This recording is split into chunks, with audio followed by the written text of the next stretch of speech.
오늘 마태복음 이제 12장이죠. 한 번 더 강의를 하고 마태복음 12장은 마무리가 돼야 될 것 같아요. 남은 파트가 요나의 표적이죠. 표적을 보여달라. 그러니까 예수님께서 요나의 표적밖에는 보일 것이 없다. 그것이 38절서부터의 부분인데 그 내용을 우리가 다음 주쯤 나누기로 하고 오늘은 22절서부터 살펴보도록 하겠습니다. 그때에 귀신 들려 눈 멀고 말 못하는 사람을 데리고 왔다. 여기 장애가 두 가지로 소개되죠. 첫째는 눈 멀고, 두 번째는 귀 먹고. 근데 이 눈 멀고 귀 먹은 상태를 성경 기자가 이 사람에게 어떻게 소개를 하고 있죠? 귀신 들려 그랬어요. 귀신 들려. 귀신이 들려서 그렇다고 또 오늘 모든 그와 같은 상태의 분들이 다 귀신 들렸다 이렇게 일반화시키면 굉장히 위험합니다. 그런 건 아니고 오늘 2000년 전 역사의 현장에 귀 먹고 보지 못하는 중증 환자가 있었는데 그 사람이 귀신에 들렸다. 과연 여기에 등장하는 이 중증 환자의 상태는 무엇을 드러내고 싶었던 걸까? 그 메시지가 중요합니다. 이것은 당시 이스라엘과 이스라엘 백성들의 빠져있는 영적인 도탄의 상태를 고발하고자 하는 내용이에요.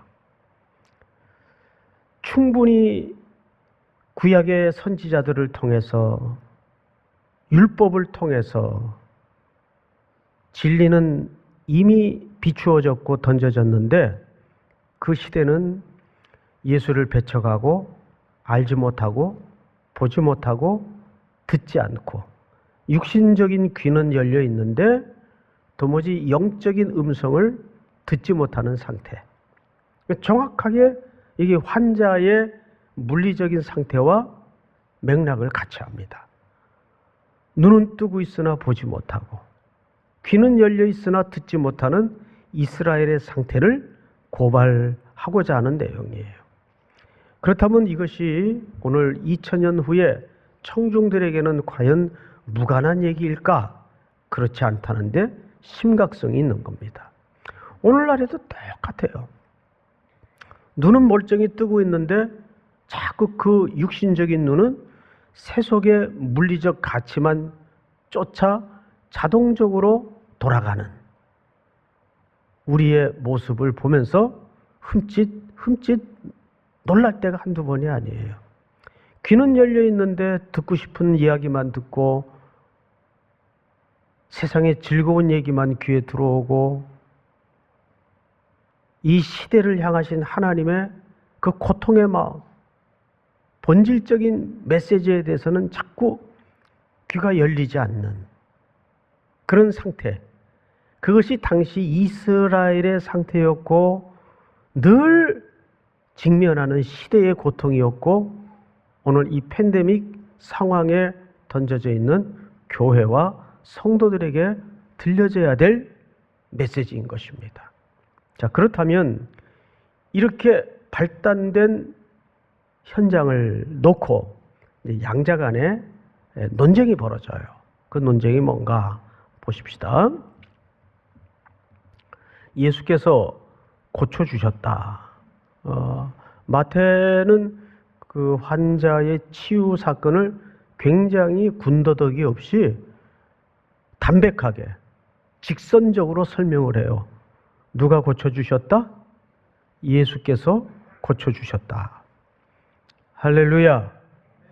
여러분, 이런 설명 없는 직선적인 성경의 언어 앞에 우리는 울림이 있어야 돼요.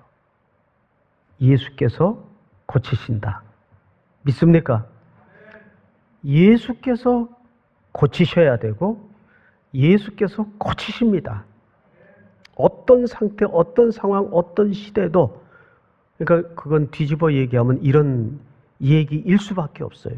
예수만이 언제나 그 시대의 답이에요. 성경을 보십시다.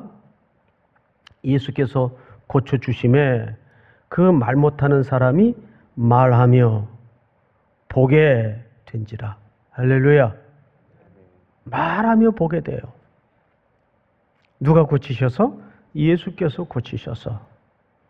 지금 말 못하고 보지 못하는 수많은 어둠의 현장, 어둠의 공간 속에 말하고 보게 되는 눈뜸과 봄의 역사와, 봄이 오잖아요 지금.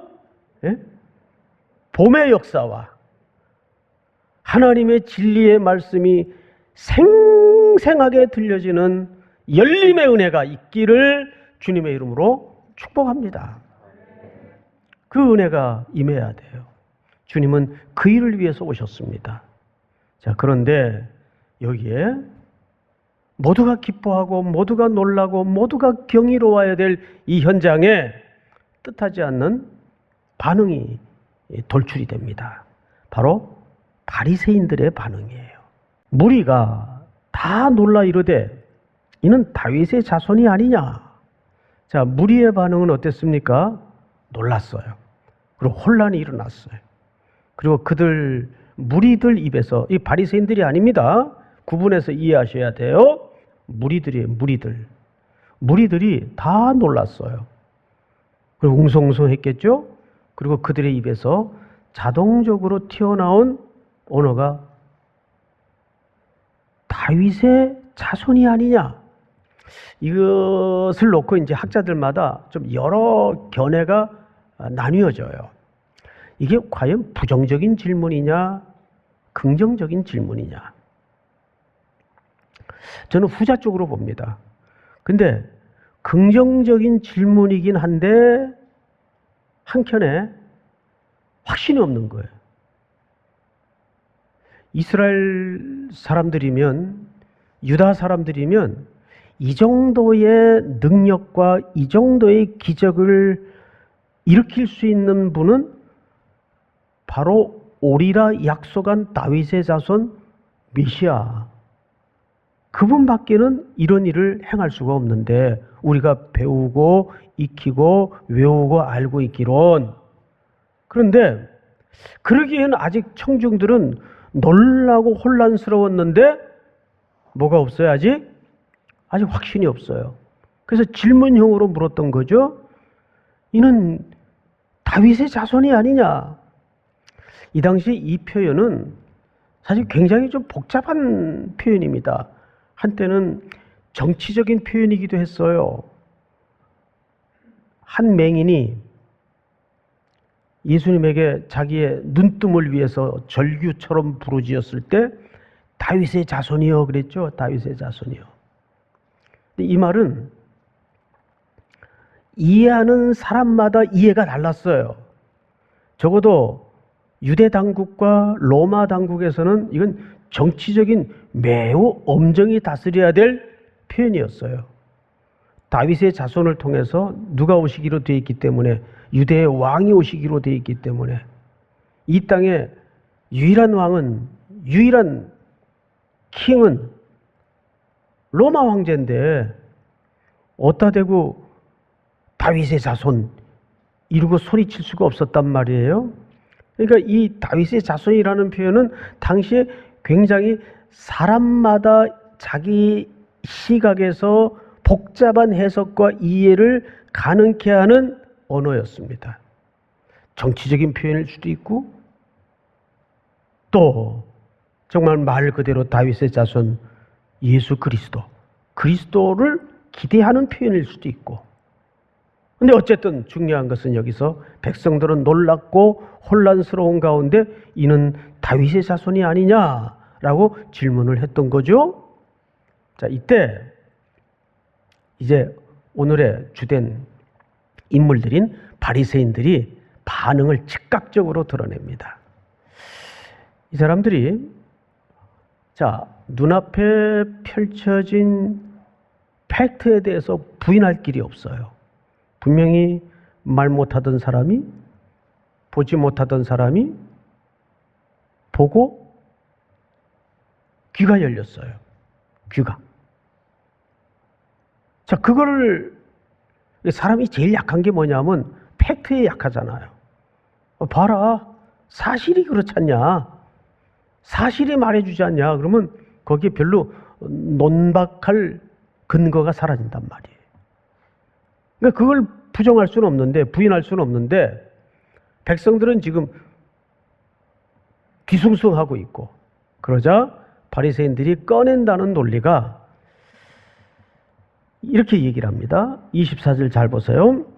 바리새인들은 듣고 이르되 이가 귀신의 왕 바알세불을 힘입지 않고는 귀신을 쫓아내지 못하느니라 하거늘. 여러분, 이 말 자체가 굉장히 모순이죠. 왜냐하면 이렇게 얘기한 거예요. 저 사람이 저런 능력을 행하는 걸로 보아서 팩트는 부인할 수 없으니까 그 능력의 근거를 건드리고 싶었던 거죠. 저거는 분명 귀신의 왕 바알세불을 힘입어서 저 환자 안에 들어앉았던 귀신을 쫓아내는 거다. 그럼 무슨 격이 됩니까? 바리새인들의 논리 자체가 귀신의 왕의 힘을 빌려서 예수님이 뭘 쫓아낸 거예요? 귀신을 쫓아낸 거예요. 그럼 이게 말이 돼요? 귀신이 왜 귀신을 쫓아내요?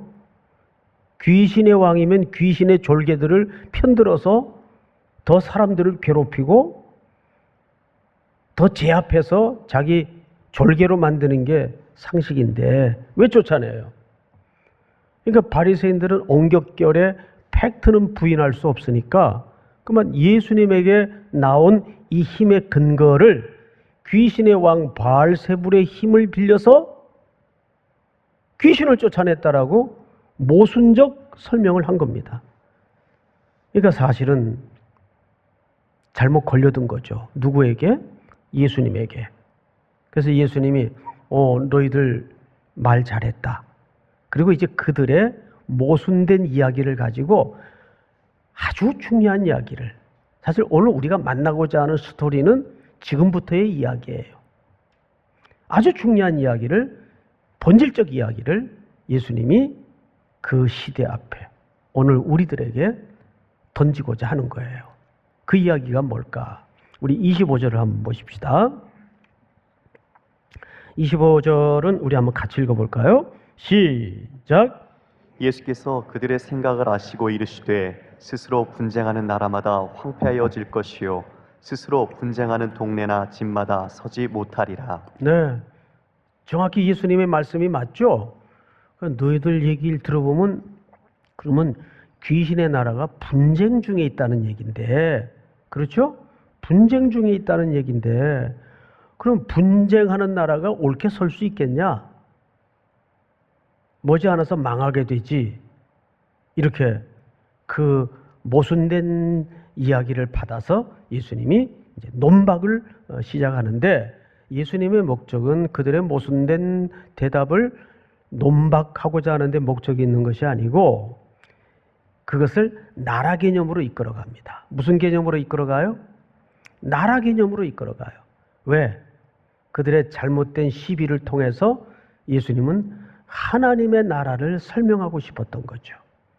누구의 나라를? 하나님의 나라를.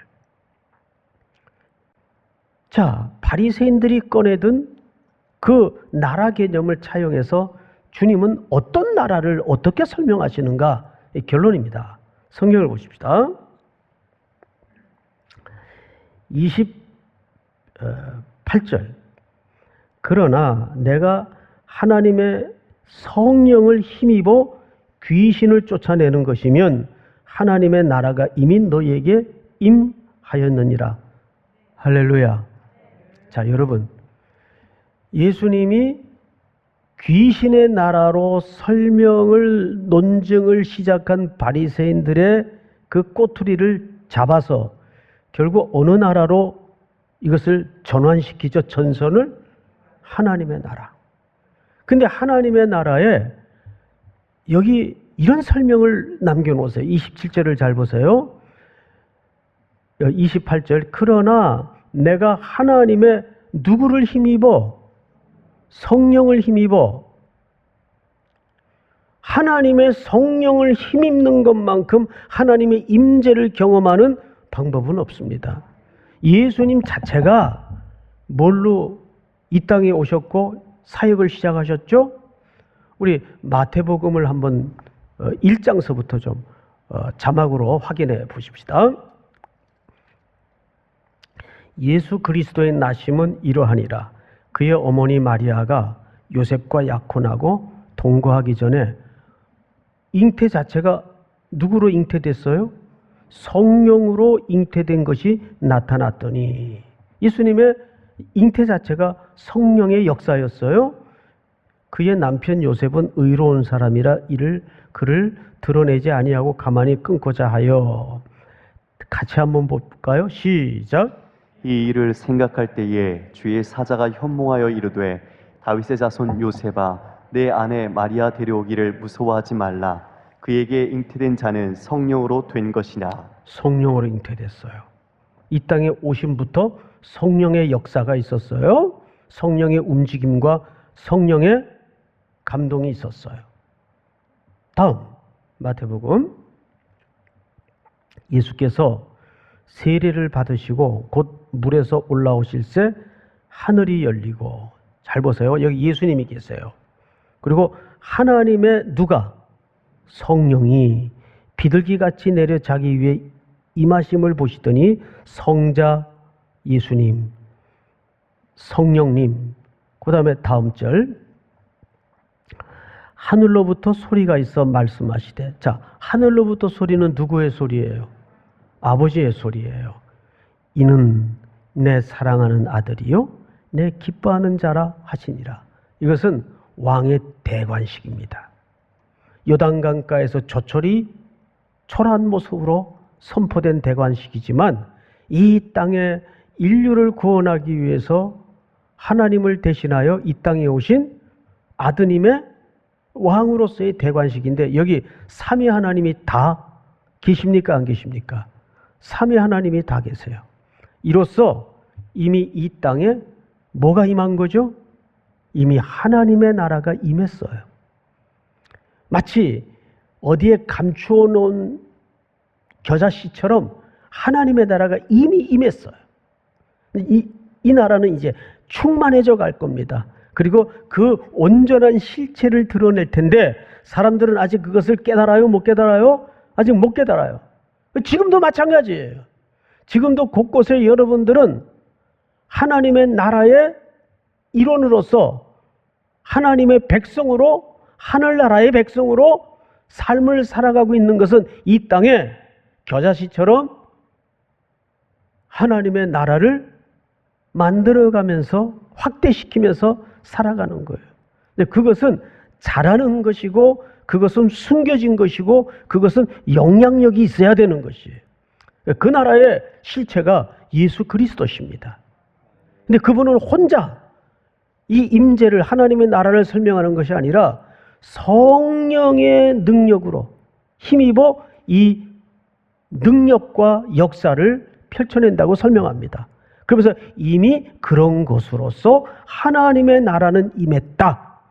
우리 삼일교회 성도 여러분, 형제자매 여러분, 여러분 삶의 공간에 하나님의 나라가 분명히 임했습니까? 그러면 그 모습은 어떤 모습으로 임하여 있습니까? 그 나라의 백성으로서 하나님의 나라가 임했다면 제일 먼저 나타나야 되는 것이 예수 그리스도가 여러분들의 왕이셔야 됩니다. 그런데 그 고백은 우리 스스로 깨우쳐서 할 수 있는 고백이 아니라는데 이유가 있어요. 어떤 이유? 감격해야 될 이유가 있어요. 우리는 실력으로, 의지로, 아니요, 할 수가 없어요. 여러분 12장 몇 절을 보시냐면 이사야가 예언한 여호와의 종이 오셔서 하시는 역할을 이렇게 소개하는데 18절부터 제가 좀 읽어드리겠습니다. 보라, 내가 택한 종 곧 내 마음에 기뻐하는 바 내가 사랑하는 자로다. 내가 내 영을 그에게 줄 터이니 그가 심판을 이방에 알게 하리라. 그는 다투지도 아니하며 들레지도 아니하며 아무도 길에서 그 소리를 듣지 못하리라. 이 무슨 얘기냐 하면 소리 없이 조용히 하나님의 나라는 침투하듯이 그렇게 사역하고 역사하고 일어난다 그 말이에요. 근데 저기 이 본문을 읽다가 제가 뜨끔하면서 깊이 사색에 잡혔던 단어 하나가 뭐냐면 들레지 아니한다. 들레지 아니한다. 우리는 뭐 조금만 의로우면 광장에서 나팔을 불고 싶죠. 이게 뭐야 그러고 어떻게 인간이 이럴 수가. 인간이니까 그 짓을 해요. 인간을 뭐 이렇게 대단하게 보지 마세요. 이 말을 하는 이유가 그 다음 절에 이렇게 고백되어져 있죠. 20절 보세요. 상한 갈대를 꺾지 아니하며. 여러분 여기 상한 갈대예요. 상해 가는 갈대도 아니고 이미 희망이 없는 갈대예요. 희망이 없는 갈대. 예? 두 번째, 꺼져가는 심지를 끄지 아니하기를 심판하여 이길 때까지 하리니. 무슨 얘기냐 하면 절망스러운 존재들을 하나님이 답이 없는 인생들을 찾아오셔서 우리를 그리스도의 대신 죽으신 십자가라는 심판의 사건을 통해서 우리를 고쳐내시고 살려내신다는 거죠. 그래서 성령으로 말미암지 않고는 누구든지 그리스도를 추라할 수 없다는 이야기는 우리의 구원의 성격이 무엇인가를 이보다 더 잘 설명한 대목은 없어요. 우리가 하나님의 나라 백성으로서 눈 뜨고 귀 열려서 반응할 수 있다는 것은 우리가 그럴 가능성이 있었거나 그런 여지가 있어서 그렇게 된 것이 아니란 말이에요. 그리스도의 죽으심이 우리의 근거요, 십자가 사건이 우리의 삶의 기초입니다.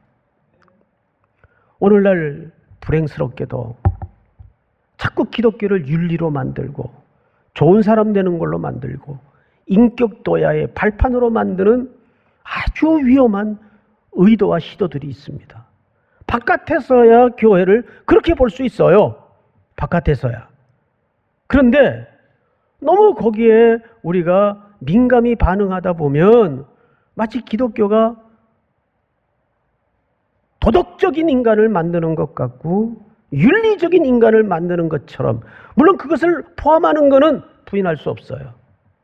기독교인들은 상식이 있어야 되고 도덕적이어야 되고 윤리적이어야 되지만 기독교는 결국 방향의 문제입니다.